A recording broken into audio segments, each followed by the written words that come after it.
A tourist grabbed the royal guard's iconic bearskin cap, convinced his status as a visitor gave him the right to do anything. The crowd laughed at first, but no one expected the guard's response.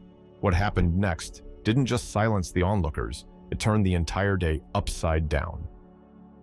Let's start from the beginning. The fog hung low over London, muffling the hustle and bustle of the city. But here, at Buckingham Palace, the scene was timeless. Guardsman William stood tall, a living embodiment of discipline and heritage. His polished boots gleamed even in the muted light, his ceremonial red tunic crisp and spotless, and the bearskin cap, that iconic symbol of royal tradition, perched regally atop his head, adding an air of grandeur to his already formidable presence. For the guardsman, this was a calling, not just a job. His stance was unwavering, his gaze fixed. Tourists came and went, cameras clicked incessantly. But William remained a stoic figure in the whirlwind of modern-day chaos. He was, after all, a symbol, not a man to the crowd, but a postcard brought to life. Yet in that sea of admirers and casual onlookers, there was always one, the disruptor, the provocateur. Today, it came in the form of a group of tourists, led by a brash young man named Jason. Dressed in a garish hoodie, emblazoned with some slogan about living life, Jason had all the hallmarks of someone who thought the world revolved around him. "Oi, mate, give us a smile!" Jason's voice rang out, breaking through the general murmur of the crowd. Heads turned, but William didn't flinch. Not a blink. Not a muscle twitch. He might as well have been carved from stone. Jason, unfazed by the lack of reaction, turned to his friends. "Come on, guys. This bloke's supposed to be part of the show, right? I mean, what's the point if he's just gonna stand there?" Laughter rippled through his group, their phones already aimed, recording his antics. Because, of course, if it's not on social media, did it even happen? Jason stepped closer, his sneakers scraping against the pavement. His hand extended, mockingly slow, towards the guardsman's hat. "Let's see what happens if I—" "Don't you dare," someone murmured in the crowd. But Jason ignored it, fueled by the self-appointed invincibility of being a tourist. After all, he was here to spend money, take pictures, and demand entertainment. Tradition, respect, those were just words in a brochure. William stood firm, though tension flickered in his jaw. Inside, he likely felt the storm brewing, but his face betrayed nothing. Jason's fingers brushed the edge of the bearskin, and a collective gasp rippled through the crowd. Was he really going to? Yes, he was. With a triumphant laugh, Jason snatched the hat clean off William's head and hoisted it into the air like a trophy. His friends howled with laughter, some already uploading their videos with captions like, "LOL, this dude's face." But the crowd's mood shifted. What had started as mild amusement turned sour. "Is he serious?" someone muttered. "This is just disrespectful," another whispered. Jason, basking in the attention, didn't notice the glares or the murmurs of disapproval. Meanwhile, William moved. It was subtle, necessary, a step forward, deliberate and measured, his boots echoing against the stone. Jason faltered slightly but masked it with a grin. "Chill out, man. It's just a hat," Jason called, though his bravado cracked under the guardsman's steady gaze. It wasn't just a hat. It was a symbol, a piece of history, a weighty reminder of the discipline and dedication it took to wear it. And Jason, in his arrogance, had turned it into a prop for his ego. A young boy in the crowd tugged at his mother's sleeve. "Mom, why did he take the guard's hat?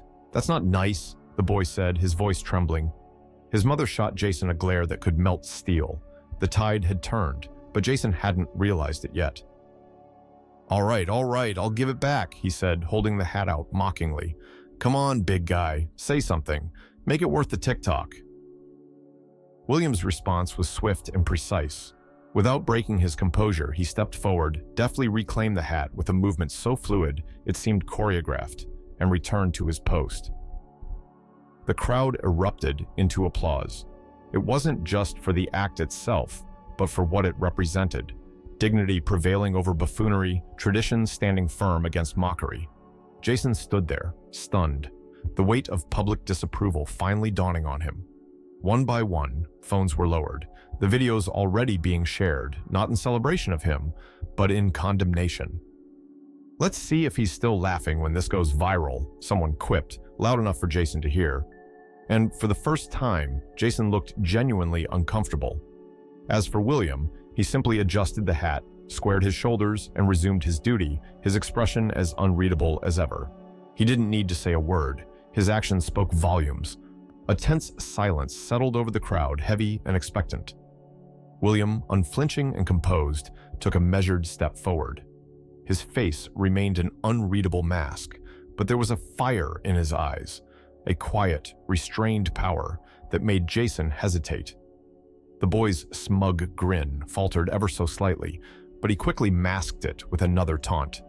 "Come on, don't break the act, mate."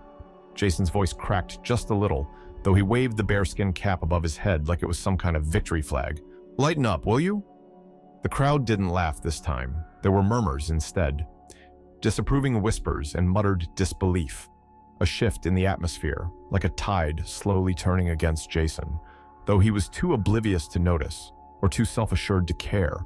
After all, he was the tourist here. This was his show, wasn't it? He had paid for his ticket, booked his flight, and brought his camera. Wasn't everything supposed to cater to him? And then, it happened. A sound broke through the awkward tension, cutting deeper than any of the murmurs. A child's cry. A small boy in a wheelchair had started to sob, clutching at his mother's sleeve. His round cheeks were streaked with tears as he pointed toward Jason, his tiny voice trembling with indignation. "Mom, why did he take the guard's hat? That's not fair. He's protecting the king." The mother leaned down to comfort him, but her glare shot at Jason was colder than the London fog. Others in the crowd exchanged glances. Something unspoken yet deeply understood passed among them.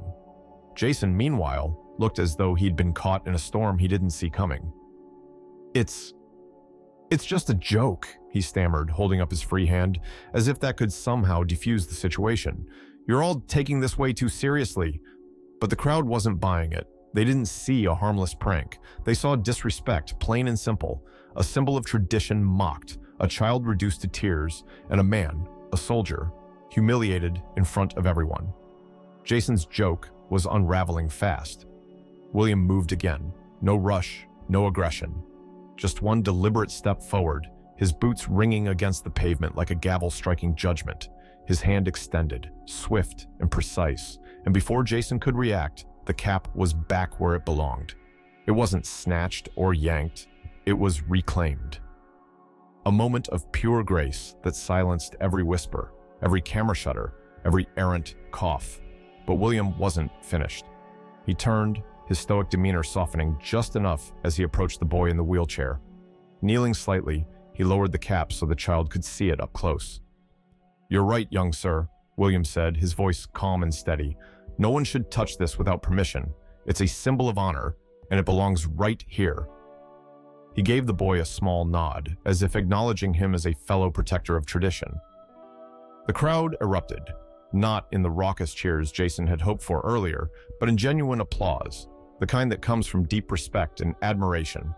Even those who had initially chuckled at Jason's antics now clapped, their faces tinged with embarrassment for having indulged him at all. Jason, on the other hand, stood frozen, the weight of the crowd's collective disapproval crashing down on him. His earlier bravado was gone, replaced by a sheepish expression as he glanced around, desperate for someone, anyone, to defend him. But all he found were shaking heads and narrowed eyes.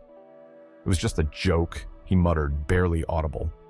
"Yeah, well, it wasn't funny," someone shot back from the crowd, drawing murmurs of agreement. Jason's friends had stopped recording.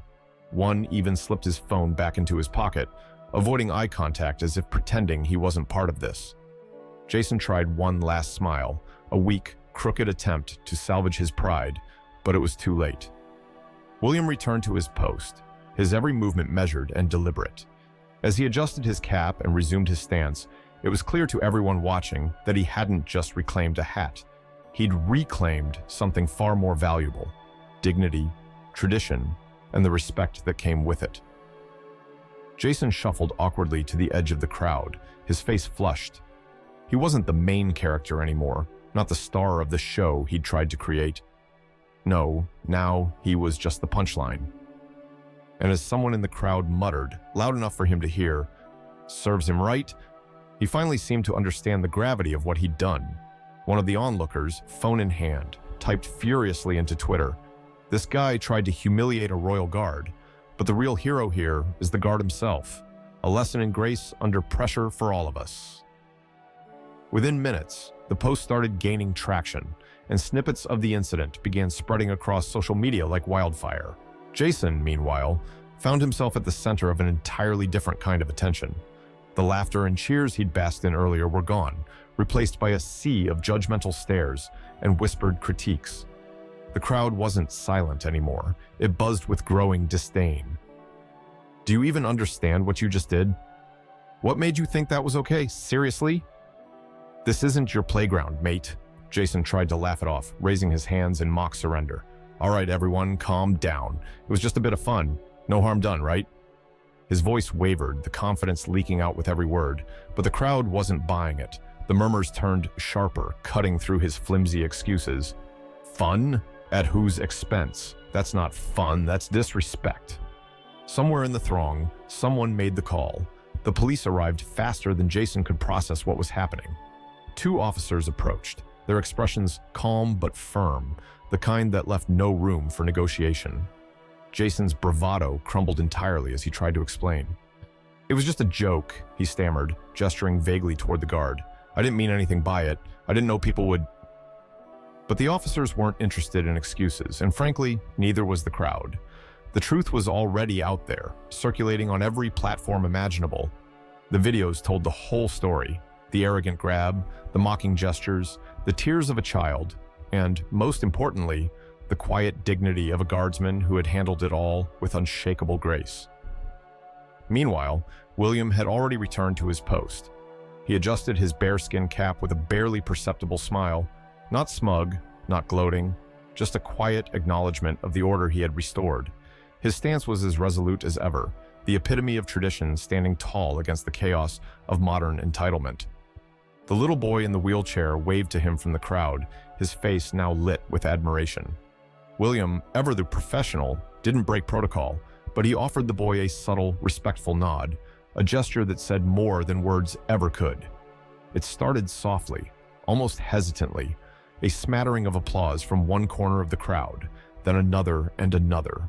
Within moments, the entire street erupted in clapping and cheers, an ovation not for spectacle, but for principle. Jason, still flanked by the officers, looked around helplessly. The same people who had once laughed at his antics were now clapping for the man he had tried to mock. The shift was complete. Jason wasn't the star anymore. He was the cautionary tale. By the next morning, Jason's face was plastered across news articles and social media posts, with headlines that made his stomach churn. "How not to behave around the royal guard," and "Tourist learns a hard lesson about respect." Comment sections lit up with a mix of outrage and applause for William, with users condemning Jason's actions as a symptom of a larger cultural problem, the erosion of respect for history and tradition. William, of course, paid no mind to the online storm. His duty wasn't about recognition or fame, it was about upholding something greater than himself. To him, the day was just another day, another shift in service of his country and its legacy. But for the crowd that had witnessed it and the millions who would watch it online, it was a moment to remember. A reminder that dignity and respect, even in the face of provocation, are values worth upholding. And that sometimes the quietest figures in the rooms leave the loudest impressions.